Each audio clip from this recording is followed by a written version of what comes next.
Hello and welcome to your favourite channel Braino solution. देखो बच्चों, question number 2 में ये कह रहे हैं, यहाँ पे तुम्हारे पास एक रोम्बस है ABCD। ठीक है, ये कह रहे हैं तुम्हें प्रूफ करना है। ये देखो, ये BC का मिड पॉइंट है, ये DC का मिड पॉइंट है S, AD का मिड पॉइंट R है, उसी तरीके से AB का मिड पॉइंट Q है। ठीक है, हमको प्रूफ करना है that PQRS is a rectangle. ठीक है, तो यहाँ पर आपको प्रूफ करना है बच्चों दैट ये एक रेक्टेंगल है, PQRS इज़ अ रेक्टेंगल। ठीक है, मैं ये भी लिख सकती हूँ बच्चों, रेक्टेंगल कैसे, खुद ब खुद ही तो रेक्टेंगल नहीं आ जाएगा, है ना, लिख करके दिस इज अ रेक्टेंगल।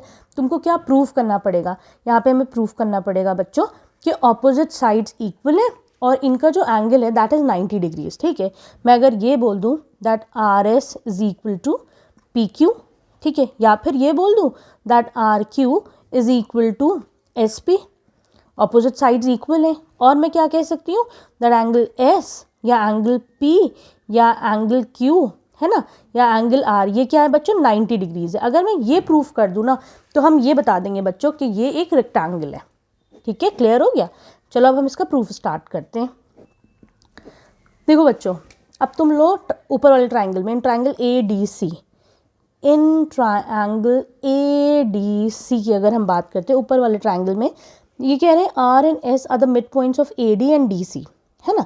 हमें पता है that R and S are the mid points, है ना, they are the mid point of AD and DC। ठीक है, मैं यहाँ पे क्या लगा दूँ, मिड पॉइंट थ्योरम लगा दूँ, mid point theorem. Mid point theorem क्या कहती है बच्चों, किसी भी ट्रायंगल में अगर एक लाइन ज्वाइन करती है मिड पॉइंट्स को तो वो क्या होती है, that line is parallel to the third side.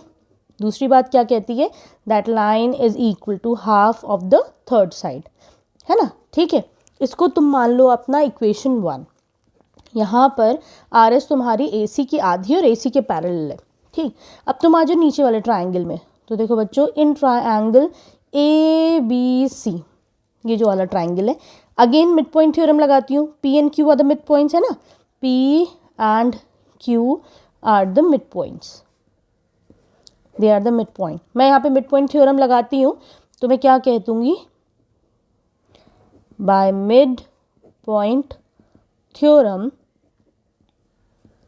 मैं कह सकती हूँ दैट, बताओ, QP is parallel to AC and QP is equal to half of AC।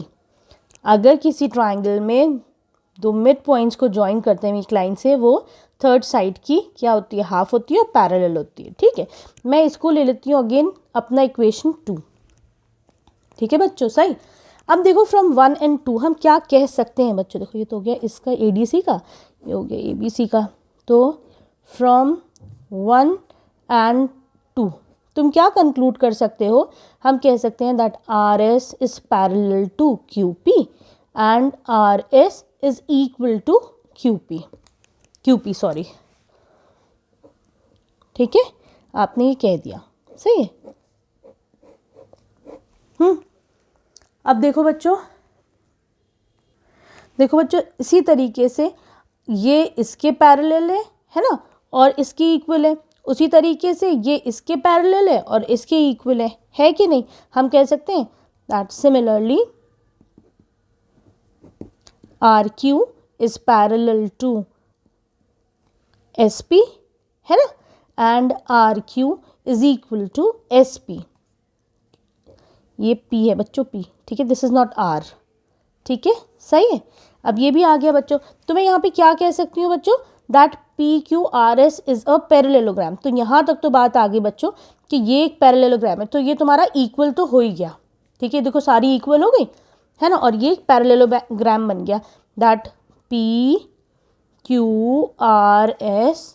Is a parallelogram. यहाँ तक तो तुमने अपनी बात कर दी। ठीक है, ये हमने प्रूफ कर दिया।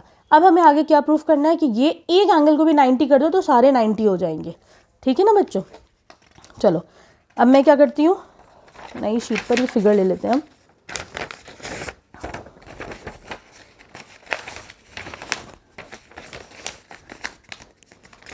देखो बच्चों, अब मैंने क्या करा, इसी फिगर को यहाँ पे उठा के ले आई हूँ इसको मैं पॉइंट, ये क्या है AC और DB दोनों डायगनल्स हैं, ये इंटरसेक्ट करें सपोज पॉइंट O पर, ठीक है। हमको पता है बच्चों कि diagonals of a rhombus bisect each other, ये सब बच्चों को पता होना चाहिए ना।